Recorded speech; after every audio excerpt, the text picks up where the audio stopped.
Hello everyone, once again welcome back to All About Mathematics. If you like our content, don't forget to like, share and subscribe our channel. So in this video, we are going to discuss complete solution of December 2015 Linear Algebra Part C portion. So Linear Algebra से December 2015 में Part C से total 6 question ask किए गए and then her question का weightage 4.75 marks है. तो आज की इस वीडियो में हम टोटल 6 क्वेश्चन डिस्कस करेंगे. So let us start with the first question. This question is question number 72. And in this question given that let V be the vector space of polynomial over R of degree less than or equals to n. Then for Px, A0, Px हमें given A0 plus A1x plus so on an x raised to the power n. In V, define a linear transformation TV to V by transformation of Px is equals to an plus an minus 1 x and so on a0 xn. Then t is 1 1, t is onto, t is invertible और determinant of t is equals to plus minus 1. तो बताना है कौन सा option correct होगा. Multiple correct options हो सकते हैं. पार्ट सी का क्वेश्चन है, देन मल्टीपल करेक्ट ऑप्शन बनते हैं. सो यहाँ से गिवन क्या क्या है. वी तो एक वेक्टर स्पेस गिवन है पॉलिनोमियल्स ओवर आर पर एन डिग्री लेस देन और इक्वल्स टू एन. सो इसमें पॉलिनोमियल्स किस टाइप के हैं. a0 plus a1x and so on an x raise to the power n. And transformation t v to v हमें given है. Transformation over px is equals to an plus an minus 1 x and so on a0 x raise to the power n. So t के बारे में बताना है. सो t हमें पहले matrix transformation निकालना होगा t का. सो इसके लिए हमें px क्या गिवन है. px हमें गिवन है ये. सो px अगर ये गिवन है and then t v to v एक ट्रांसफॉर्मेशन है. ट्रांसफॉर्मेशन ऑफ px गिवन है ये. सो बेसिस क्या होता है with respect to polynomials. Polynomials के रेस्पेक्ट में जो बेसिस होता है उसका डायमेंशन होती है n+1. सो यहाँ से बेसिस बनता है इसका 1x x square and so on x raise to the power n, right. तो यहाँ से n तो ये हो गए एंड देन 1 कॉन्स्टेंट n+1 हो गई ना डायमेंशन बेसिस की. सो यहाँ से ट्रांसफॉर्मेशन ओवर 1 अगर निकालते हैं देन यहाँ से px की जगह अगर 1 पुट करते हैं देन px की जगह 1 पुट करते ही हमारे पास अगर px में हम 1 पुट करेंगे देन यहाँ से अगर px इक्वल्स टू 1 आ रहा है देन ये क्या इंप्लाई कर रहा है. बाकी x square and so on xn के कोफिशिएंट 0 है, सिर्फ a0 की वैल्यू 1 है. सो अगर a0 की वैल्यू 1 है देन ट्रांसफॉर्मेशन ऑफ px क्या आएगा. यहाँ से a0 की वैल्यू 1 पुट कर देंगे एंड देन रेस्ट वैल्यूज सारी 0 है. देन यहाँ से ट्रांसफॉर्मेशन आएगा xn. सो यहाँ से transformation over 1 equals to xn आ गया. सिमिलरली अगर ट्रांसफॉर्मेशन ओवर x निकालेंगे तो ट्रांसफॉर्मेशन ओवर x निकालते हैं देन यहाँ से px इक्वल्स टू x आ रहा है. देन px इक्वल्स टू अगर x आ रहा है then a0 a2 and so on an की वैल्यू 0 है, सिर्फ a1 इक्वल्स टू 1 लिया गया. सो a1 इक्वल्स टू अगर 1 है देन ट्रांसफॉर्मेशन ओवर px क्या होगा. सिर्फ a1 इक्वल्स टू 1 है एंड रेस्ट सारे एलिमेंट्स 0 है. सो अगर यहाँ से देखेंगे इससे कंपेयर करेंगे देन a1 का कोफिशिएंट आएगा यहाँ से a1 into x raise to the power n minus 1. So यहाँ से इंप्लाई करेगा transformation over x is equals to x raise to the power n minus 1. Similarly अगर transformation over x n minus 1 निकालते हैं यहाँ से बेसिस में x n minus 1 आएंगे इससे पहले. तो x n माइनस 1 अगर निकालेंगे देन यहाँ से इसका कोफिशिएंट होगा हमारे पास a n minus 1 into x n minus 1 polynomial over x में. सो यहाँ से ये इंप्लाई करेगा a n माइनस 1 x की वैल्यू 1 है. तो यहाँ से ट्रांसफॉर्मेशन में अगर वैल्यू 1 पुट करेंगे रेस्ट एलिमेंट्स की वैल्यू 0 रखेंगे like an a0 a1 and so on. Then यहाँ से ट्रांसफॉर्मेशन आएगा x. So transformation of over xn minus 1 is equals to x आ गया. एंड देन सिमिलरली अगर ट्रांसफॉर्मेशन ओवर xn निकालते हैं तो ट्रांसफॉर्मेशन ओवर xn निकालेंगे देन यहाँ से px में अगर xn आ रहा है value px equals to xn then ये क्या इंप्लाई कर रहा है a0 equals to 0 a1 equals to 0 a2 equals to 0 and so on. सिर्फ an की वैल्यू 1 आ रही है. सो अगर an की वैल्यू 1 आ रही है देन ट्रांसफॉर्मेशन ओवर px क्या आएगा. यहाँ से सिर्फ an equals to 1 and rest are 0. So this one is implying transformation over px is equals to 1 which is equals to transformation over xn is equals to 1. So यहाँ से अगर इसका matrix transformation निकालें द मैट्रिक्स ट्रांसफॉर्मेशन क्या बनेगा. Transformation over 1 equals to xn minus 1 and so on. So अगर यहाँ से मैट्रिक्स ट्रांसफॉर्मेशन निकाले देन इसकी वैल्यू xn आ रही है. सो this one is implying matrix transformation में यहाँ से लास्ट टर्म 1 आ गई. सिमिलरली xn माइनस 1 देन इसका ट्रांसफॉर्मेशन ये बन गया क्योंकि यहाँ से ट्रांसफॉर्मेशन इस टाइप से बन रहा है 1x x square and so on xn का कोफिशिएंट. सो यहाँ से सिर्फ xn का coefficient 1 and rest coefficients are 0. That is y यहाँ से transformation 0 0 0 and so on last में 1 आ गया एंड देन सो ऑन. यहाँ से ट्रांसफॉर्मेशन इस टाइप का बन गया. अब ये जो मैट्रिक्स बनी है ये हमारे पास कैसी मैट्रिक्स है, एज वी कैन सी यहाँ से कॉलम का सम भी 1 आ रहा है एंड रो का सम भी 1 आ रहा है एंड देन एक ही एलिमेंट है जो 1 आ रहा है, बाकी सारे एलिमेंट 0 है।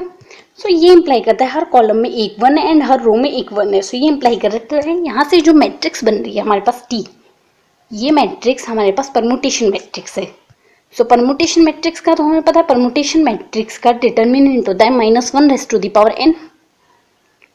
तो यहाँ से -1⁻n अगर परमुटेशन मैट्रिक्स का डिटर्मिनेंट होगा, देन यहाँ से डिटर्मिनेंट अगर n इवन नंबर होगा, देन यहाँ से अगर n इवन नंबर होगा देन डिटर्मिनेंट +1 एंड अगर n ऑड नंबर होगा देन डिटर्मिनेंट -1।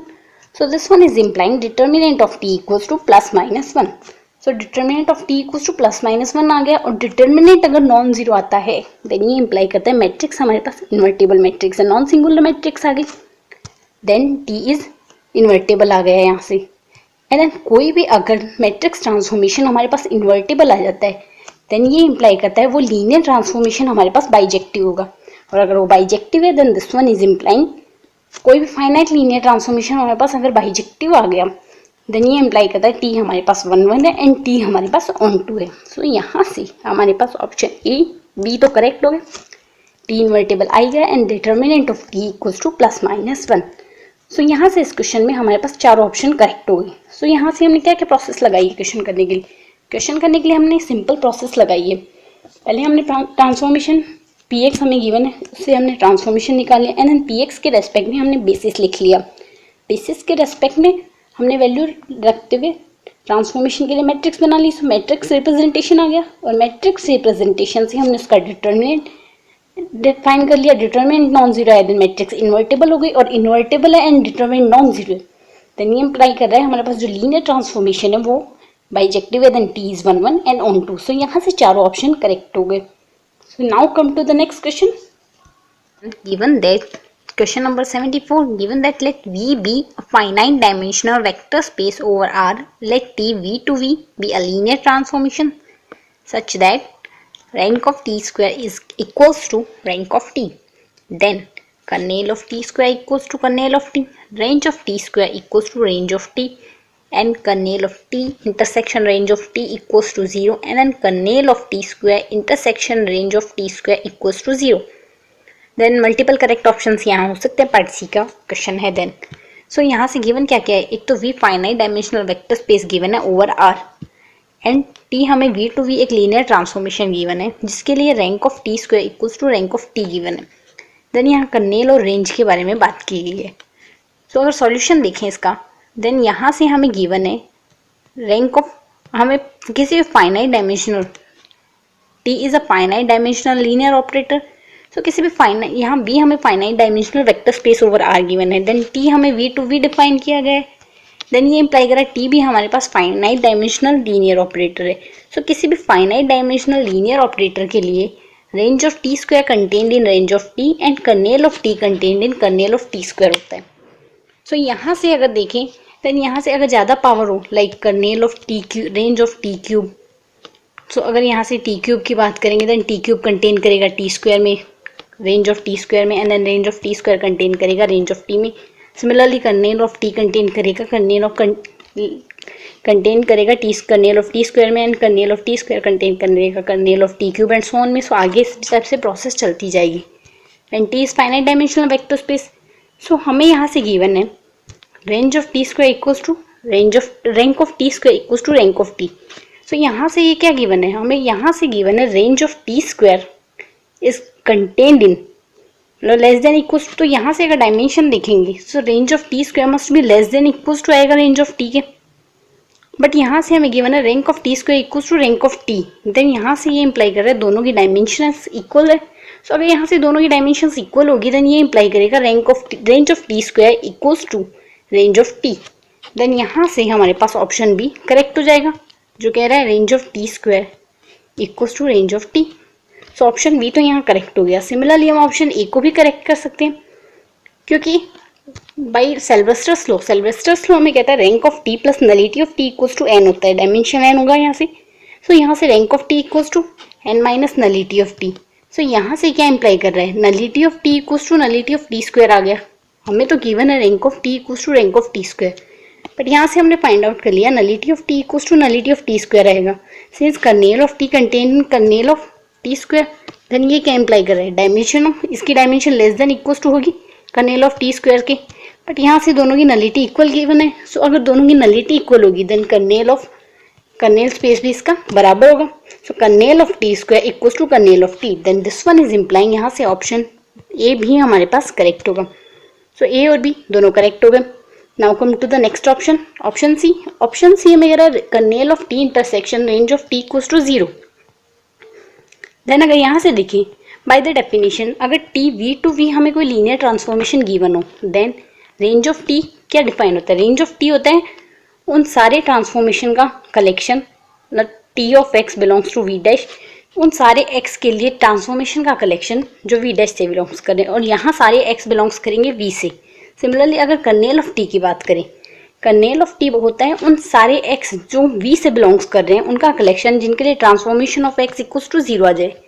यानी रेंज स्पेस तो यहाँ से कोडोमेन के बारे में बताता है, एंड देन कर्नेल स्पेस यहाँ से डोमेन के बारे में बताता है। कर्नेल होता है यहाँ से डोमेन के वो सारे एलिमेंट जो जाके 0 पे मैप होंगे, सो उन सारे एक्स का कलेक्शन होता है कर्नेल, और रेंज होती है उन सारे ट्रांसफॉर्मेशन का कलेक्शन जो यहाँ से जो जो एक्स बिलोंग्स कर रहे हैं उनके लिए जो यहाँ पे आके मैप होंगे उन सारे ट्रांसफॉर्मेशन ऑफ एक्स का कलेक्शन, ये होता है रेंज ऑफ टी।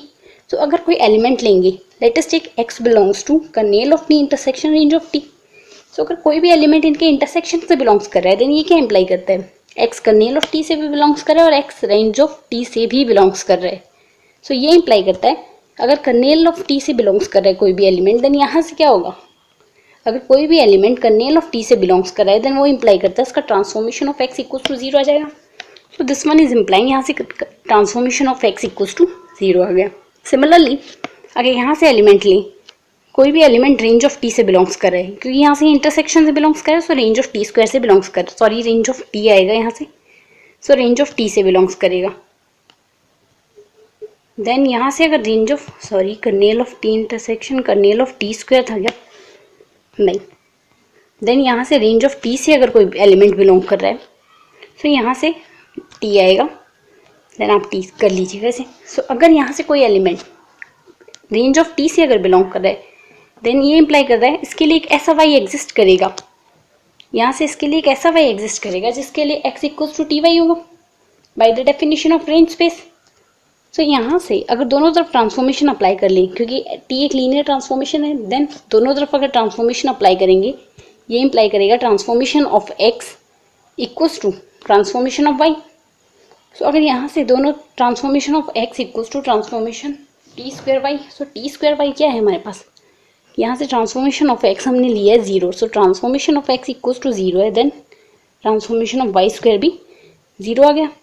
सो ये 0 आ गया, देन कोई यहाँ से इंप्लाई कर रहा है कोई वाई होगा, वो यहाँ से कर्नेल अगर टी स्क्वायर इक्वल्स टू 0 आ रहा है, देन एक ऐसा वाई बिलोंग कर रहा है जो कर्नेल ऑफ टी स्क्वायर से बिलोंग्स करेगा। बट हमें पता है kernel of T equals to kernel of T square, हमने ऑप्शन ए में प्रूव किया है प्रीवियस में। सो ऑप्शन ए में अगर ये प्रूव किया है, देन कोई भी एलिमेंट यहाँ से हमने जो वाई लिया है ये भी कर्नेल ऑफ टी से बिलोंग्स कर रहा है।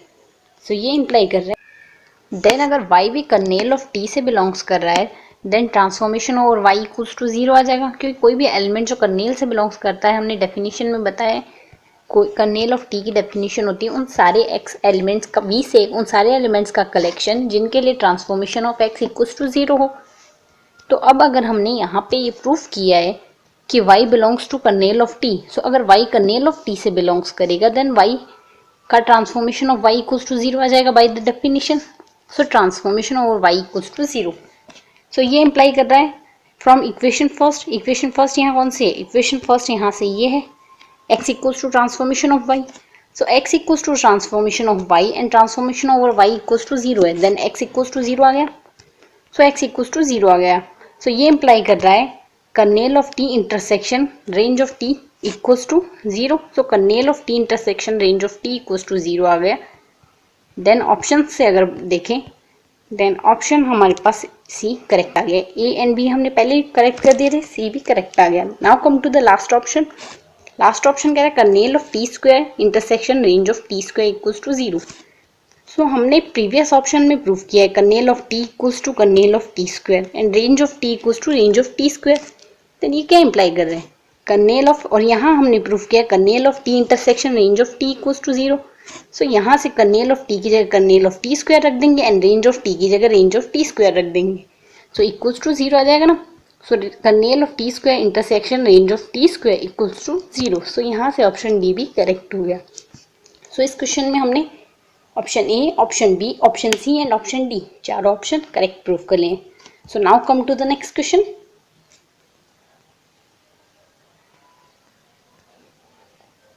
So next question is question number 75. In this question given that let A and B be n cross n matrices over C, then option नहीं करा AB and BA have same, always have the same eigenvalues, same set of eigenvalues. Next option करा if AB and BA have the same set of eigenvalues then AB equals to BA. Third option करा if A inverse exists then AB and BA are similar. And then last option करा the rank of AB is always the same as the rank of B A. So one by one option देखते हैं। सो हमारे पास एक result है जो कहता है if A is m cross n matrix and B is n cross m matrix then A B and B A have the same set of non zero eigen values with multiplicity. क्योंकि अगर यहाँ से A B की बात करें, A m cross n है, B n cross m है, then A B की जो ऑर्डर होगा वो एन एम क्रॉस एम होगा एंड देन बी ए का जो ऑर्डर होगा वो एन क्रॉस एन होगा। देन ये दोनों ऑर्डर अगर सेम नहीं होंगे, देन इनकी ऑर्डर अगर अलग अलग होंगे, देन इनमें जो नॉन जीरो आइगन वैल्यूज होगी वो अपनी एल्जेब्रिक मल्टीप्लिसिटी के हिसाब से सेम आएगी and then zero eigen values होगी ना वो इनके डिफरेंस से चेंज हो जाएगी। सो यहाँ से non zero eigen values same आएगी। बट यहाँ हमें ए और बी दोनों एन क्रॉस एन मैट्रिसेस दिए हुए हैं, देन दोनों का ऑर्डर एन क्रॉस एन ही होगा। A B into B equals to n cross n matrices आएगी। देन यहाँ से सारी आइगन वैल्यूज ये इंप्लाई करें non zero eigen values same आएगी। देन ये इंप्लाई करेगा यहाँ से ऑर्डर ही जब सेम है देन जीरो आइगन वैल्यूज भी सेम आएगी। सो यहाँ से A B and B always have the same set of eigen values. Option A यहाँ से करेक्ट हो जाएगा। ऑप्शन बी कह रहा है if A B and B have same set of eigen values then A B equals to B A. ये तो जरूरी नहीं है क्योंकि यहाँ से सारी A B and B A की आइगन वैल्यूज सेम आएगी, बट वो इक्वल होना कोई जरूरी नहीं है। तो काउंटर एग्जाम्पल अगर ली, लेट अस टेक ए हमने 2x2 की एक मैट्रिक्स ले ली है एंड बी हमने ले ली 2x2 की मैट्रिक्स ये। Then A B into B अगर यहाँ से निकाली देन ए बी यहाँ से आ जाएगा जीरो मैट्रिक्स एंड बी ए हमारे पास ये मैट्रिक्स आई है 1 1 एंड -1 1। सो यहाँ से जीरो मैट्रिक्स है, देन इसकी रैंक आ गई 0 एंड ये यहाँ से नॉन जीरो मैट्रिक्स है जिसकी एक आइगन वैल्यू जिसके दोनों कॉलम सेम है। सो दोनों कॉलम सेम है, देन ये इंप्लाई कर रहा है एक आइगन वैल्यू तो यहाँ से 0 होगी क्योंकि सिंगुलर मैट्रिक्स होगी। किसी भी मैट्रिक्स में दो कॉलम या दो रो आइडेंटिकल होते हैं तो सिंगुलर मैट्रिक्स होती है। सो यहाँ से सिंगुलर मैट्रिक्स होगी। सो एक eigen value 0 as a trace इसका है 0। ट्रेस अगर 0 है देन दूसरी आइगन वैल्यू भी यहाँ से 0 आ जाएगी। तो यहाँ से रैंक ऑफ बी, तो यहाँ से ये सिंगुलर मैट्रिक्स होगी। सो यहाँ से अगर इसकी रैंक निकालनी हो तो रैंक निकालने का सबसे ईजी मेथड होता है यहाँ से सबसे स्मॉलेस्ट जो देखते हैं हाईएस्ट ऑर्डर का नॉन जीरो डिटर्मिनेंट के लिए सब मैट्रिक्स देख लेते हैं। सो यहाँ से 2x2 के लिए तो डिटर्मिनेंट 0 आ रहा है बट 1x1 के लिए नॉन जीरो आ रहा है। So rank of B equals to 1 आ गई। So rank of B equals to does not equals to rank of A B, but option D हमें क्या करे, the rank of A B is always same as the rank of B. So यहाँ से option D तो इस counter example से discard हो गया एंड देन ऑप्शन बी भी यहाँ से डिस्कार्ड हो जाएगा क्योंकि ए बी एंड बी ए दोनों में सेम आइगन वैल्यूज आ रही है। क्योंकि यहाँ से ये जीरो मैट्रिक्स इसकी आइगन वैल्यू 0 0 और यहाँ से हमने इसकी आइगन वैल्यू पे भी डिस्कस की थी 0 एंड 0। सो दोनों की आइगन वैल्यू सेम है बट दोनों मैट्रिक्स बिल्कुल भी सेम नहीं है। ये तो जीरो मैट्रिक्स है एंड ये नॉन जीरो मैट्रिक्स है। सो यहाँ से ऑप्शन बी भी डिस्कार्ड हो गया। बी एंड डी दोनों हमने ए की काउंटर एग्जाम्पल से डिस्कार्ड कर दिए। Now come to the last option, option C. Option C कहता है if A inverse exist then A B and B A are similar. So A inverse अगर exist करेगा सो बी ए जो matrix है हमने इसकी ए इनवर्स ही रिएक्शन करा दी क्योंकि ए इनवर्स एग्जिस्ट कर रहा है। Then identity equals to A into A inverse. Then यहाँ से अगर इससे इसकी रिएक्शन कराएंगे लेफ्ट हैंड साइड से अगर इसे ऑपरेट कराएंगे देन ये यहाँ से इस टाइप से आ जाएगा और matrix multiplication associative property hold करता है। देन यहाँ से इसे हम लिख सकते हैं, हम यहाँ से अगर रिएक्शन कराएं ए इनवर्स को हम लिख भी सकते हैं। ए इनवर्स ए से अगर यहाँ से रिएक्शन करा दें देन ये ए इनवर्स इंटू ए लिखा जाएगा, देन ए इनवर्स बाहर रह जाएगा और ए इंटू बी आपस में मल्टीप्लिकेशन में लिख देंगे एंड ए बाहर लिख दिया। सो ये इंप्लाई कर रहा है इफ देयर एग्जिस्ट, सो ये इंप्लाई कर रहा है A B similar to B A, क्योंकि ए बी यहाँ से ए बी आ गया, यहाँ से बी ए आ गया एंड देन यहाँ से बी आ गया, और A is similar to B if and only if there exist an invertible matrix P such that P inverse A P equals to B. So यहाँ से इस प्रॉपर्टी से अगर देखें then there exist invertible matrix A inverse such that A B is similar to B A. So this one is implying, यहाँ से हमारे पास ऑप्शन डी करेक्ट हो गया। सो इस क्वेश्चन में option A and option D दोनों करेक्ट ऑप्शन है। Now come to the next question.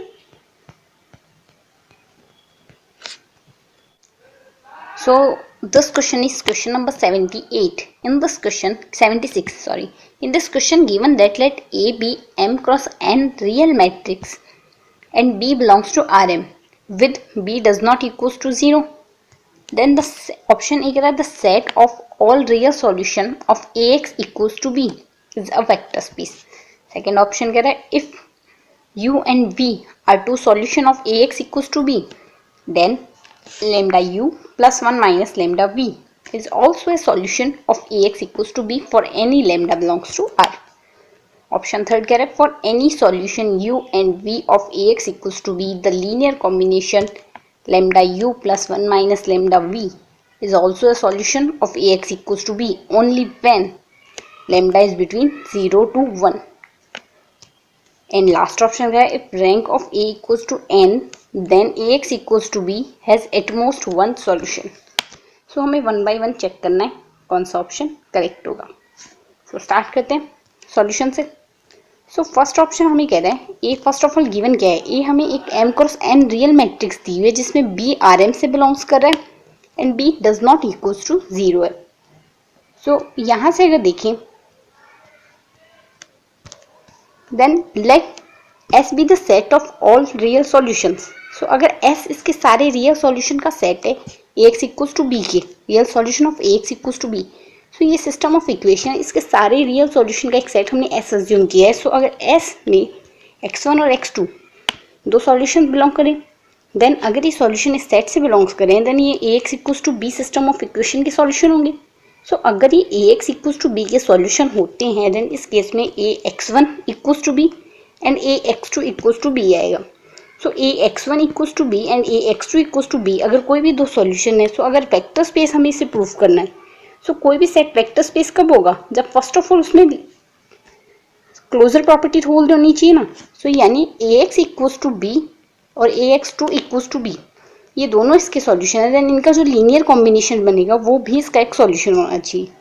सो अगर इनका लीनियर कॉम्बिनेशन लेते हैं Ax1 plus Ax2 belongs to B if S is a vector space, मतलब अगर S एक वेक्टर स्पेस होगा देन इनका लीनियर कॉम्बिनेशन भी एक सॉल्यूशन होगा। सो हमने अज्यूम किया अगर ये वेक्टर स्पेस है then Ax1 plus Ax2 also belongs to S। So अगर ये सॉल्यूशन होगा बट यहाँ से अगर इसका लीनियर कॉम्बिनेशन लें Ax1 plus Ax2 equals to, so Ax1 हमने B प्रूफ किया एंड Ax2 भी हमने B प्रूफ किया, so B plus B which is equals to 2B। But यहाँ से लीनियर कॉम्बिनेशन इस सेट S से तो उसी सिस्टम ऑफ इक्वेशन के सॉल्यूशन बिलोंग करते हैं जिनके लिए Ax इक्वल्स टू B आ रहा है, बट यहाँ से Ax इक्वल्स टू 2B आ रहा है which is doesn't belongs to S।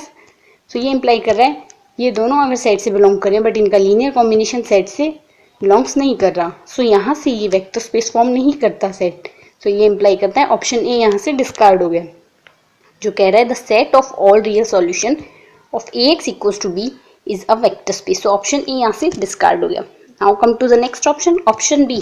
Option B क्या है u और v अगर दोनों Ax इक्वल्स टू B के सॉल्यूशन हैं then lambda u plus 1 minus lambda v भी Ax इक्वल्स टू B का एक सॉल्यूशन होगा। सो ये अगर देखें देन यहाँ से हमें गिवन है u and v are solution of Ax equals to B। So u and v अगर दोनों सॉल्यूशन देन u और v S साइड से बिलोंग्स करेंगे। So au equals to v आएगा and av equals to b आएगा। सो ये equation बन गई हमारी। सो अगर lambda u plus 1 minus lambda b question के अकॉर्डिंग अगर से एक सॉल्यूशन होगा then a lambda u a into lambda u plus 1 minus lambda b equals to ये भी b आएगा। सो यहाँ से इसे देखते हैं। सो अगर यहाँ से इसकी लेफ्ट हैंड साइड ले अगर इसे प्रूव करना हो then a lambda u plus 1 minus lambda b की वैल्यू देखते हैं क्या आएगी। सो यहाँ से सिंपली ये ए इसमें मल्टीप्लिकेशन कर देंगे, A into lambda u plus A into 1 minus lambda into v. So यहाँ से ये सिंप्लीफाई हो जाएगा, लेमडा स्केलर है सो लेमडा बाहर आ जाएगा, सो A into you and then यहाँ से 1 माइनस लेमडा स्केलर है, देन ये बाहर आ गया, देन ए इंटू वी आ गया। सो हमने यहाँ से ऊपर प्रूफ किया ए यू इक्वेशन फर्स्ट में A u equals to b आ रहा है and A v equals to b आ रहा है। सो यहाँ से A u equals to b put कर देंगे and A v equals to b put कर देंगे। सो ये इंप्लाई कर रहा है lambda b into 1 minus lambda into b आ गया। तो यहाँ से plus lambda b and minus lambda b cancel out हो गया, सो वैल्यू आ गई b. So A into lambda u plus 1 minus lambda b equals to b आ गया। सो ये इंप्लाई करता है lambda u plus 1 minus lambda b also belongs to set S. So S उन सारे सॉल्यूशंस का सेट है A x equals to B के। So lambda u plus 1 minus lambda b is also a solution of A x equals to B.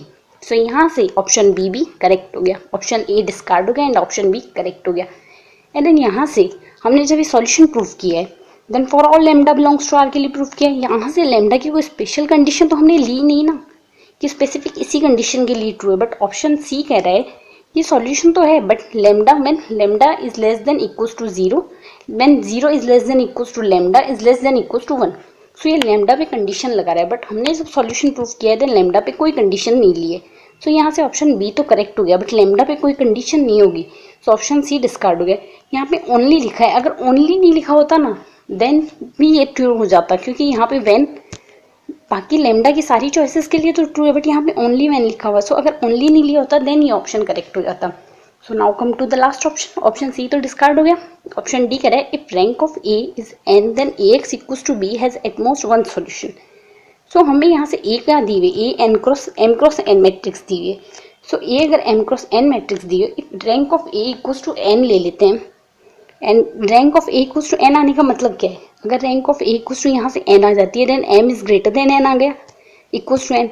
So if m equals to n, m अगर n हो equals m और n equal हो then A हमारे पास square matrix हो जाएगी, और square matrix में अगर रैंक एन हो जाए देन इस केस में हमारे पास यूनिक सॉल्यूशन आ जाएगा, क्योंकि ए इन्वर्टेबल हो जाएगी, देन इस केस में यूनिक सॉल्यूशन बनेगा। But if m is greater than n, यहाँ से ग्रेटर देन वाली कंडीशन ले, देन अगर बी रेंज ऑफ ए से बिलोंग्स करे देन इस केस में यूनिक सॉल्यूशन आएगा, और अगर रेंज ऑफ ए से बिलोंग ना करे देन नो सॉल्यूशन आएगा। सो ओवरऑल यहाँ से अगर कंडीशन देखी देन या तो नो सॉल्यूशन का केस बन रहा है या यूनिक सॉल्यूशन का केस बन रहा है। देन हाईएस्ट कितने सॉल्यूशन हो सकते हैं, इसमें हाईएस्ट एटमोस्ट वन सॉल्यूशन हो सकता है। देन ये इंप्लाई कर रहा है यहाँ से ऑप्शन डी भी करेक्ट हो जाएगा, at most one solution. So option D भी करेक्ट हो गया। सो यहाँ से इस क्वेश्चन में option B and option D are correct options. Now come to the next question.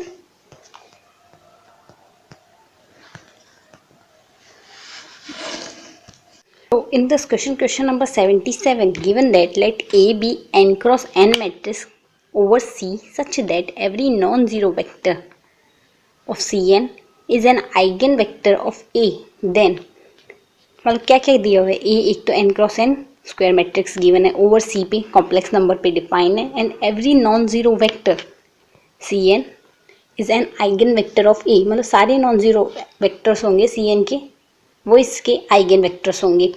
Then option A कह रहा है all eigen values of A are equal, option B कह रहा है all eigen values of A are distinct, third option कह रहा है if A equals to lambda if for some lambda belongs to C where I is an n cross n identity matrix, and if x A and m A denotes the characteristic polynomial and minimal polynomial respectively, then characteristic polynomial equals to minimal polynomial. Then बताना है कौन सा option correct होगा।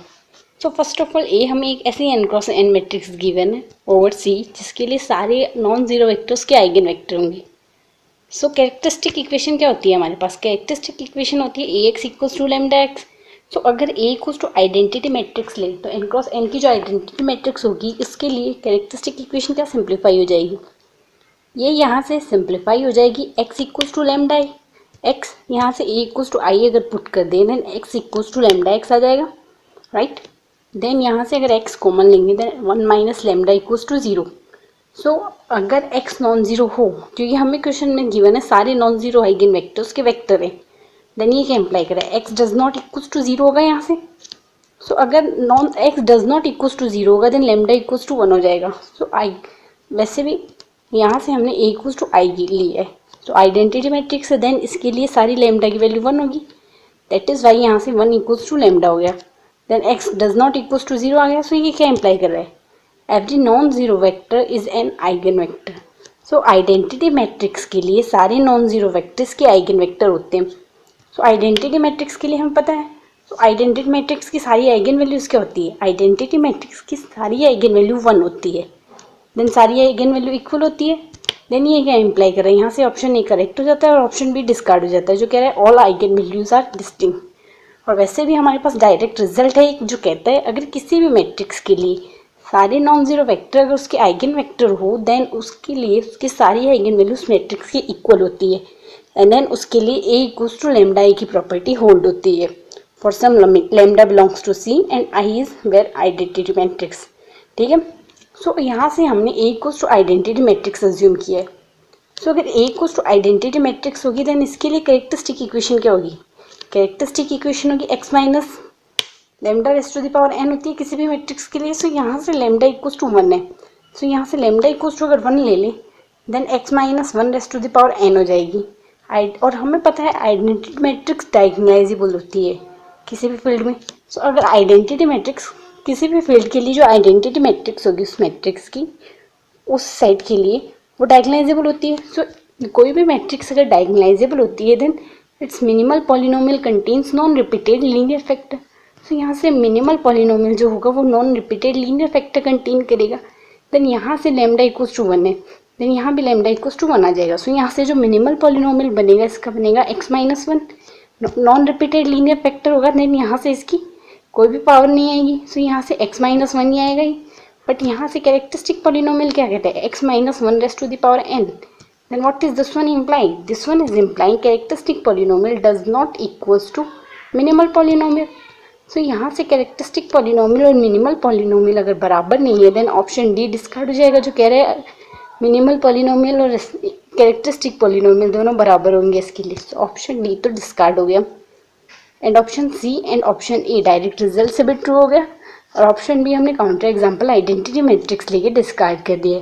So यहाँ से इस question में option A and option C are correct options.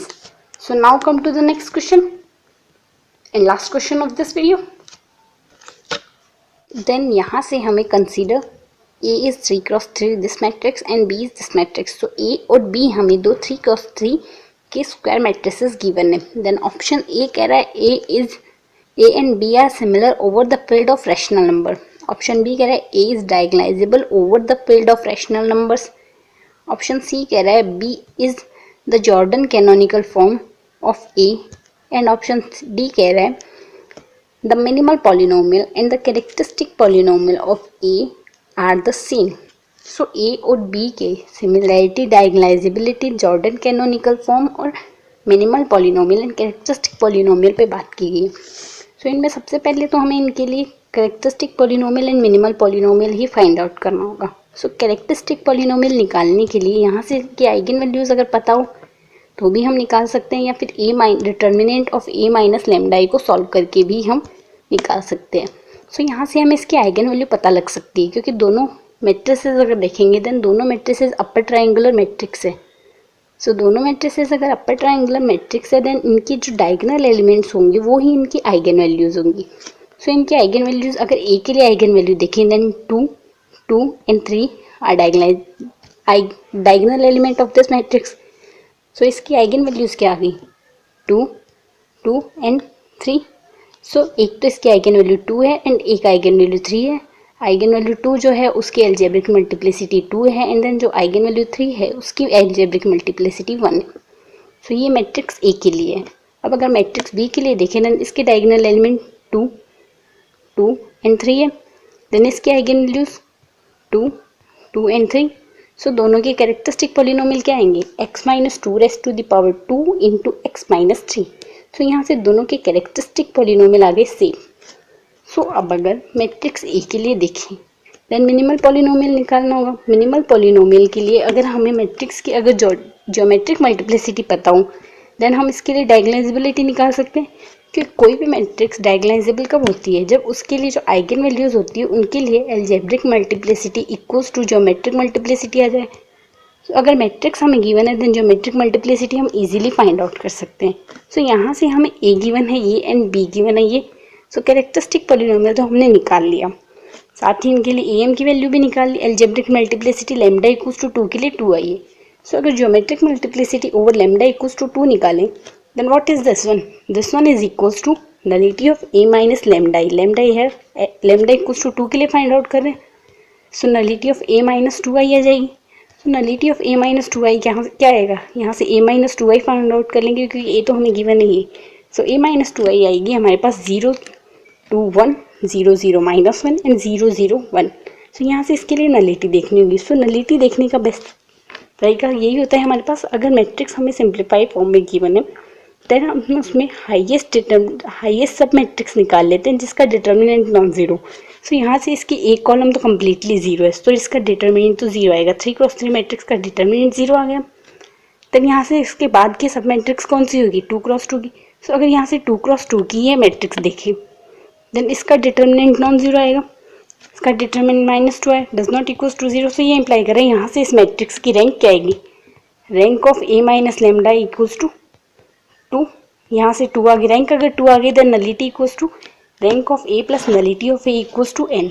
So n की वैल्यू यहाँ से 2 है, 3 है sorry, rank of A plus nullity of A, rank यहाँ से कितनी है? Rank 2i plus nullity equals to 3। So this one is implying nullity is equals to 1। So nullity यहाँ से 1 आ गई। सो हमें पता है geometric multiplicity equals to number of Jordan blocks. जितनी ज्योमेट्रिक मल्टीप्लिसिटी होगी उतनी ही उस आइगन वैल्यू के लिए जॉर्डन ब्लॉक बनेंगी। सो लैम्डा इक्वल्स टू 2 के लिए कितने जॉर्डन ब्लॉक बनेंगे? लैम्डा इक्वल्स टू 2 के लिए यहाँ से एक जॉर्डन ब्लॉक बनेगा। सो लैम्डा इक्वल्स टू 2 के लिए एक जॉर्डन ब्लॉक बनेगा देन किस टाइप का बनेगा? 2 1 0 2 इस टाइप का एक जॉर्डन ब्लॉक हो गया। सो सिमिलरली अगर लैम्डा इक्वल्स टू 3 के लिए फाइंड आउट करें, लैम्डा इक्वल्स टू 3 के लिए एल्जेब्रिक मल्टीप्लिसिटी 1 आई है और हमें पता है algebraic multiplicity is always greater than equals to geometric multiplicity, और ये दोनों वैल्यूज पॉजिटिव इंटीजर्स होती है। सो पॉजिटिव इंटीजर्स अगर ये होंगी देन यहाँ से दोनों की वैल्यू ग्रेटर देन 0 आएगी। सो ए एम की वैल्यू यहाँ से 1 आई है देन जी एम की वैल्यू ग्रेटर देन 0 आनी चाहिए। तो जी एम की वैल्यू भी क्या आ सकती है? G M is also equals to 1। So इसके लिए ज्योमेट्रिक मल्टीप्लिसिटी आ गई 1। सो जितनी ज्योमेट्रिक मल्टीप्लिसिटी होगी उतने ही जॉर्डन ब्लॉक्स बनेंगे। सो यहाँ से भी कितने जॉर्डन ब्लॉक बनेंगे? एक ही जॉर्डन ब्लॉक बनेगा। सो ऑर्डर 3 के लिए भी हमारे पास एक ही जॉर्डन ब्लॉक बनेगा। सो अगर इसके लिए जीसी फॉर्म ऑफ ए निकालें तो जीसी फॉर्म ऑफ ए कैसी हो जाएगी? जॉर्डन कैनोनिकल फॉर्म हो जाएगी। ऑर्डर 2 का एक जॉर्डन ब्लॉक और ऑर्डर 3 लैम्डा इक्वल्स टू 2 के लिए एक Jordan block and lambda equals to 2 के लिए 3 के लिए एक जॉर्डन ब्लॉक। सो यहाँ से एक जॉर्डन, इसकी एल्जेब्रिक मल्टीप्लिसिटी 2 है, दैट इज वाई यहाँ से 2 इंटू 2 टाइम रिपीट हो जाएगी। उसकी मल्टीप्लिसिटी 3 की 1 है तो एक बार आएगी। ये जॉर्डन ब्लॉक एक ही जॉर्डन ब्लॉक बनेगा। सो ये इस टाइप का हो जाएगा एंड ये भी सिंगल जॉर्डन ब्लॉक बनेगा। सो यहाँ से बाकी बचे हुए सारे एलिमेंट्स को हमने 0 कर देना है। सो ये इस टाइप की एक 3 क्रॉस 3 मैट्रिक्स बन जाएगी जो जेसी फॉर्म होगी मैट्रिक्स ए के लिए। सो मैट्रिक्स ए की जेसी फॉर्म इसके सिमिलर आई है। यही मैट्रिक्स हमारे पास बी गिवन है। सो जी में यहाँ से हमारे पास क्या आया है? यहाँ से जॉर्डन कैनोनिकल फॉर्म, ए की जॉर्डन कैनोनिकल फॉर्म हमारे पास बी आई है। So Jordan canonical form of A equals to B.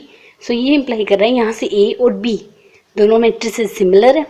सो दोनों matrices similar then A and B are similar over the field of rational number. So option A correct हो गया, option A correct हो गया। Similarly A is diagonalizable over the field of rational number. So यहाँ से डायगोनालाइजेबल तो नहीं आएगी, क्योंकि डायगोनालाइजेबल कैसी आएगी? क्योंकि यहाँ से अगर हम देखें then algebraic multiplicity lambda equals to 2 के लिए 2 आई है बट ज्योमेट्रिक मल्टीप्लिसिटी 1 आई है। So algebraic multiplicity does not equals to geometric multiplicity and this one is implying A is not diagonalizable. So A तो डायगोनालाइजेबल है नहीं, देन ऑप्शन ए तो डिस्कार्ड हो गया, ऑप्शन बी डिस्कार्ड हो गया। A is diagonalizable over the field of rational number. So B option discard हो गया, तो ए तो करेक्ट हो गया और बी हमने ये निकाला है ए की जो जेसी फॉर्म आई है वो बी आई है। सो ऑप्शन सी करेक्ट हो गया।